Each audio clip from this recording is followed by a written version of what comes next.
राधे राधे। राधे राधे महाराज जी। महाराज जी, जब हम लोग पूरी ईमानदारी से अपने काम, अपने रिश्तों को निभाते हैं, उस मेहनत का फल नहीं मिलता, फिर भी हम पूजा पाठ करते हैं पूरे दिल से, बट महाराज जी कभी कभी विश्वास। आप हमें बताओ, अभी खेती बोओगे तो आज ही रोटी दाल उसकी पालोगे क्या?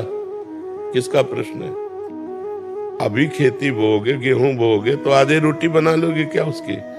कितनी पूजा पाठ करते हो, कितना जप करते हो, कितना ध्यान करते हो, लेकिन पीछे जन्मों के जो किए हुए पाप कर्म है, उनका जो बनकर प्रारब्ध है, उसको कौन भोगेगा? पीछे की फसल अभी खाओ और अभी की फसल आगे मिलेगी। संत महात्माओं की तुलना में तुम कितना भजन करते हो? तुम्हारे पास तो और भी कर्तव्य कर्म है, और भी व्यवहार है। हमारे पास तो एक ही कर्तव्य कर्म है, केवल भजन। तो हमें भोगना पड़ रहा है, तो तुम्हें भोगना नहीं पड़ेगा। अगरबत्ती धूप बत्ती लगाती हो, इससे तुम्हें भगवान में अश्रद्धा हो जाती है, तो भगवान को नौकर समझा है क्या? फिर अश्रद्धा क्यों? अश्रद्धा शब्द क्यों? अश्रद्धा नहीं है, पर मेरा प्रश्न ये है कि जो आने वाली युवा पीढ़ी है, जो बच्चे हैं, जो देखते हैं, तो उनका विश्वास। हाँ, आने वाली युवा पीढ़ी गर्लफ्रेंड बनावे, बॉयफ्रेंड बनावे, जहर जैसे व्यसन करे, गंदे आचरण करे, भगवान पर श्रद्धा करे, तो नरक जाओ, दुर्गति भोगो। अगरबत्ती लगाने से हमारा प्रारब्ध बदल जाएगा? इतनी बड़ी तपस्या है, पाप किए हो तूफान जैसा, पहाड़ जैसा, और अगरबत्ती के धुआं से पहाड़ उड़ाना चाहती है, उड़ जाएगा क्या?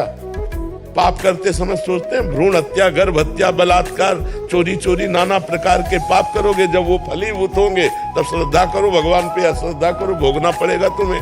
अगरबत्ती लगाओ चाहे धूप बत्ती लगाओ, अवश्य में भोक्तव्यम कृतम कर्म शुभाशुभम। समझ में आ रहा है ना? यह इतना भजन करो कि अपने प्रारब्ध को विध्वंस कर दो, तब देखो। अरे 2-4 माला घुमा लिए, अगरबत्ती लगा, धूप बत्ती है, भगवान को धूप बत्ती चाहिए, भगवान को अगरबत्ती चाहिए, तुम्हारे अच्छे आचरण होने चाहिए। वर्तमान में अच्छे आचरण नहीं है। ईमानदारी से बोलो, जितने लोग बैठे हो, इस जन्म में अगर तुमको न्यायाधीश तुम्हारे कर्मों का आचरण का बना दिया जाए, तो तुम कितना अपने को दंड दे सकते हो? खुद न्यायाधीश बन के देखो तुमने कितनी गलतियां की है और क्या दंड तुम्हें मिला? कुछ नहीं। भगवान की कृपालुता की तरफ देखते हो? नहीं देखते हो। अनंत जन्मों से मनमानी आचरण करते लोग चले आ रहे। अब जब उनका फल आता है, अब इस जन्म में 2-4 अगरबत्ती लगा दी और हमें भगवान पर श्रद्धा हो रही।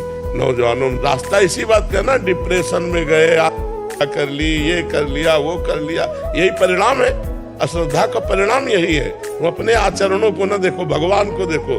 तुम चाहो कि हमें खूब पाप कर्म करे और इसके बाद जो है हमें भगवान आकर गले लगा ले, ऐसा होगा क्या? महाराज जी, ये प्रश्न इन्हीं का नहीं है। ये क्या आजकल क्या हो गया महाराज जी, अनुष्ठान, नाम जप और कोई भी साधना नहीं है, बट जैसे मंदिर गए, मेरा पास हो जाओ, हे प्रभु हम पास हो जाऊं, पास नहीं हुए तो भगवान ने पास नहीं किया। पढ़ाई मत करो, भगवान पास कर दे। मैंने मांगा कि मेरा बच्चा ठीक हो जाए, ठीक नहीं हुआ तो अश्रद्धा हो गई भगवान से। क्या फर्क पड़ता है? आकाश के ऊपर थूको, कोई फर्क पड़ता है क्या?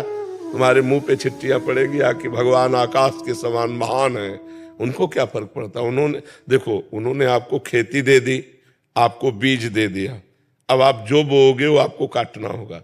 आपने पसंद किया बम्बूल, तो बम्बूल जगेगा उसमें बोया जो आपने। दाक्षुआरा बोओगे तो दाक्षुआरा, बोते हो बम्बूल, चाहते हो दाक्षुआरा, ये कैसे मिलेगा? विचार करके देखो। करते हो गंदे आचरण, चाहते हो उत्तम फल। हर कार्य की सफलता उत्तम आचरण से होती है, ध्यान रखना। अगर आपका पूर्व प्रारब्ध बिगड़ा हुआ है, इस समय उत्तम आचरण करने पर भी आपकी हार होगी, क्योंकि वो पूर्व का पाप आपको परास्त करेगा। अगर पूर्व का पुण्य साथ दे रहा है, तो इस समय गंदा आचरण करने पर भी आपकी विजय होगी, क्योंकि गंदा आचरण वर्तमान में दंड नहीं देगा, ये आगे चलकर आपको दंड देगा। अच्छा आचरण आपको वर्तमान में सुख नहीं देगा, ये आगे चलकर सुख देगा। वर्तमान में आपका प्रारब्ध आपको दुख सुख देगा। मनुष्य जन्म दुख सुख भोगते हुए अच्छा कर्म करने के लिए मिला है। हमें यहाँ भगवान से किसी भी तरह की श्रद्धा और अश्रद्धा का विषय नहीं लाना चाहिए। हाँ, श्रद्धा का विषय यह है कि ऐसी परिस्थितियों में भी भगवान हम टूटे नहीं, हम आपके कृपा बल से इन दुख सुख को सहते हुए सही आचरण से चले। जैसे पांडवों का राज्य छिन गया, यहाँ तक कि पत्नी भी दांव में लग गई, लेकिन वो धर्म से च्युत नहीं हुए। 12 वर्ष का वनवास, 1 वर्ष का अज्ञातवास, लेकिन धर्म से च्युत नहीं हुए। ये भगवान की कृपा। उन्होंने कभी भगवान को नहीं कोसा। हम लोगों की क्या आराधना है, बेमतलब भगवान पर श्रद्धा की बातें करते रहते हैं। भगवान क्या है, महान है, वो एक महान पावर है। आप अब देखो, बिजली को गाली दो, कनेक्शन सही हो ना, आपके बोर्ड में बिजली आ रही है, आपने 2 तार ऐसे लगाए और वो कनेक्शन सही नहीं हुआ, अब ऑन ऑफ करते रहो, बल्ब सही है, तार भी सही है, प्लग भी सही है, बोर्ड में बिजली है, लेकिन वो ऑन नहीं होगी, जलेगी नहीं। क्यों? कनेक्शन सही नहीं। वो पावर है, परमात्मा पावर है, उससे सही कनेक्शन करो, सही आचरणों के द्वारा, पवित्र भोजन, पवित्र आचरण, पवित्र विचार, पवित्र नाम जप करते हुए, तो देखो आपके अंदर पावर आ जाएगा। बड़े से बड़े दुख को मुस्कुरा कर सहोगे और जय बोलोगे, अश्रद्धा नहीं होगी, जय बोलोगे। देखो ठाकुर हरिदास जी चैतन्य महाप्रभु के परिकर में हरे कृष्ण 3 लाख नाम जप करते हैं। यवन बादशाह को काजियों ने भर दिया तो उनको बंदी बना लिया गया और कहा गया कि आप यवन कुल में जन्मे हो, तो उनको सजा दी गई, 22 बाजारों में कोड़े मार मार करके उनको मृत्यु दंड। कोड़ा जब लगता तो कहते हरि बोल, जय हो प्रभु आपकी। यह भक्ति, यह भक्ति।